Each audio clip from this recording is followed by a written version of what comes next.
Hello, I hope you're having a really good day. Today is the first time that I'm recording a vlog type of video. That's because I'm away from my PC and I cannot record properly, so I'm recording on my phone. I hope the audio is alright for you guys. Today's video is going to be a little bit of a shorter one, as we're only going to take a look at the press conference news and if it's going to somehow affect our teams and our selections, and we will make our final decisions at the end. So let's dive into the video. If you, by the way, enjoy this type of recording when I'm away and want to see more updates like that, you can always subscribe to the channel, like the video, comment down below if you have any recommendations. And now let's dive into the things. We're going to go through the main things, and the main thing is that Darwin is a concern for Sunday clash against Arsenal. He had a slight injury against Chelsea, so that is most probably going to be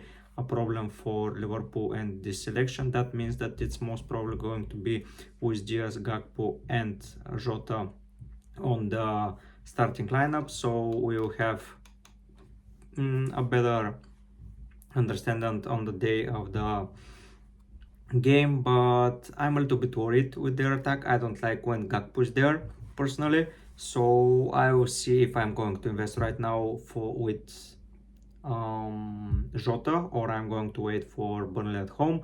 It's a decision that I have to make when I see the rest of the things. So Thiago Alcantara has returned training, but we will need to build up the match fitness. No other news. Salah, it's maybe coming back for Gameweek 24. I don't know how I'm going to fit Salah in, but yeah, for now he is not fit. For City, everybody is fit, so that's important. Erling Haaland is confirmed to be available for a direct start, but that doesn't mean that he's going to start. Regardless, I will be captaining him for this week. I want to get the points as soon as possible from him, so maybe being my captain will change a lot of things from him. Yeah, no other news. For Newcastle, Alexander Isak is nearing a return as he avoided a serious injury against Villa, so that means he can be back in contention for Luton. That means that Gordon's appeal as a striker is very short term and I wouldn't invest there. The only possibilities for me are either Jota or Maddison, and I'm swinging more to Maddison, but I will give my my thoughts later on. Harvey, Barnes, Kyle Wilson and Waseos are close to return, so that's a good thing for Newcastle. Joelinton, Tonali, Pope, Anderson and Matt Target remain out. So if it isn't Isaac, Gordon is leading the line. So yeah, maybe for one game he is a good option, but for a transfer, especially with him not having a double up in game week 25, it's a little bit ropey to go for. By the way, Klopp almost confirmed that there is going to be a double up for Liverpool in game week 25, as he said that the only time when they do not have a midweek fixture is after game week 23, after game week 22. Before game week 24. So after game week 24 and 25 there is a fixture in the FA Cup, and after that it's maybe the game against Luton. We have to see. From Crystal Palace perspective, Olise has been past fit, but Eze not so much, so Eze is going to most probably miss a lengthy period outside of the squad. They brought two new players, Daniel Munoz and Adam Wharton. Adam Wharton is a box-to-box mid, so they will need it, and Munoz is a right back, so he may become an option when they have a double up, if they at all have a double up, so we have to monitor that as well. From Chelsea's perspective, no new news for them, and Cowell is remaining out, so I don't see anyone coming back. So Nicholas Jackson is back. Christopher Nkunku will be assessed if he can start game week 23, but I will be steering away for now from him. Like he needs fitness. By the way, they sold Broja. No, they gave on loan Broja to Fulham, so he is out, and he won't be available for selection for Chelsea, but maybe for Fulham he becomes an option. We have to see what's the news on Raul Jimenez. For Brighton, Estupiñán is fit. He was withdrawn in the 45th minute, but I believe it's due to his poor performance, not because of an injury. But now he's confirmed to be fit, and we can all rely on him as he's in my lineup. João Pedro is a late call, but James Milner looks like a lengthy out. Ansu Fati is in contention for the bench. Veltman, March and Sisu remain out, while Adingra and Mitoma are still on international duty. For Villa's perspective, no new team news. Maybe Luka Jin will come back, but it's not for sure. From Arsenal's perspective as well, no new news. From Spurs' perspective, by the way, there's some good news. Maddison is being past fit, as he hasn't been rumored to be out, so that's a good thing, and he's most likely going to be my transfer for this week, as I will need a Spurs attacker as they're scoring a lot of goals. And now with Maddison back and him being their main man on set pieces, I believe that we can benefit a lot from him. Sar is also going to be back from international duty, so he's in contention.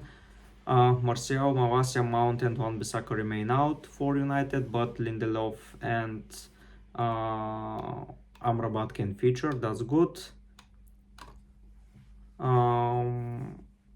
Alessandro Martinez is still fit because the yesterday fixture against Wolves, I forgot to give you an update on that. They beat Wolves 3-4. It was a pretty interesting game, but I couldn't rely on any United assets soon. And West Ham and Bournemouth finished 1-1. I'm going to sell Bowen. By the way, it's Bowen out for Maddison, and I'm most probably next week doing Jota in for Douglas Luiz. That's the plan, or Darwin for Watkins, one of the two. But for now, we will remain with the Villa boys as they face Sheffield, and I need to have at least one player from them, and against Sheffield maybe the two of them can do a serious damage. I made a mistake with Douglas Luiz, as he is a player that can bring points in a lengthy period of time, but with him not having a double up, I couldn't wait for those periods, so most probably is going to be him out for Jota. But let's see the update from Gameweek 23 to 24. For now, I will focus on selling Bowen. No new news from West Ham, as Sufao is returning from suspension and Taguet can be picked. Nothing else. The update on Bournemouth. You now joined. This is a player coming from the Spanish La Liga, so he can be a good addition and a good second striker option next to Solanke, but that doesn't mean Solanke is going anywhere, so he is a very, very good option. And if they have a double up in Game week 27 or 6, he can be a great option for our teams. No news for Wolverhampton, Luton. Nothing new apart from Kabore being back. Nottingham Forest bought a lot of players. I believe they're going to replace the goalkeeper. And yeah, Turner, in my opinion, is going out of the starting lineup, and the new guy, Sios, I believe it's called, is going to take his place. Looking at the yesterday team news and seeing that we have several teams there to discuss. It's Fulham, Issa Diop and Raul Jimenez are facing a lengthy period away, so they join Wilson, who is out as well. So I mean, Broya is going to start almost 100%, so maybe he's a good option going forward if they have somewhere a double up or something like that. If not, I cannot see myself bringing in Broya. We have way more forwards with good fixtures that we can target. Everton, Danjuma is a doubt, but he can be back.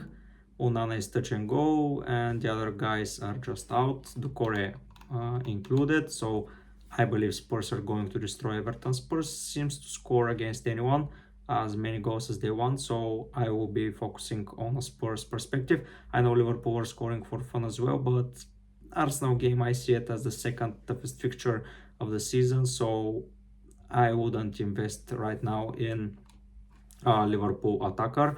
on my side. If you want, you can go for Jota. He is the best option right now, but I am going to be wait and see how the other things unfold during midweek. I am going to follow it by the way, so stay tuned.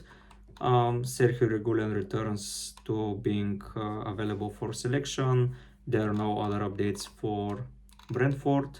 Sheffield, the goalkeeper, is with concussion, so he's most probably going to miss Gameweek 22. Brenton Diaz is in contention, so yeah, he's going to be back. And Burnley didn't offer too much of an update for their lineup.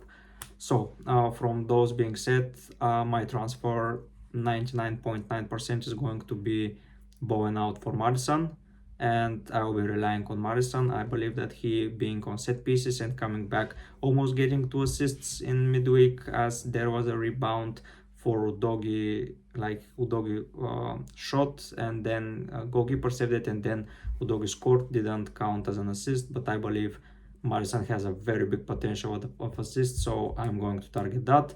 When Son returns, Richarlison appeal may drop a little bit, maybe not. We have to see how they play, but one thing is for sure, Madison is going to be a very good player for their team. And my captain is going to be Haaland, as I want to get the points from him. They face Brentford on Monday, so there is a lot of time for him to come back into fitness and to regain his form. My vice captaincy goes for Watkins, most probably. So yeah, he's going to be the vice captain. And I believe that wraps up my squad. Sorry for no video representation of something of my squad, but as already mentioned, I am away and I have only my phone, so yeah, I cannot make the proper videos, but I believe those updates for you are going to be pretty alright, just to get the knowledge. And tomorrow I'm coming back with another video. It's going to be another vlog, so stay tuned for that. But for now guys, I'll be heading out. Bye.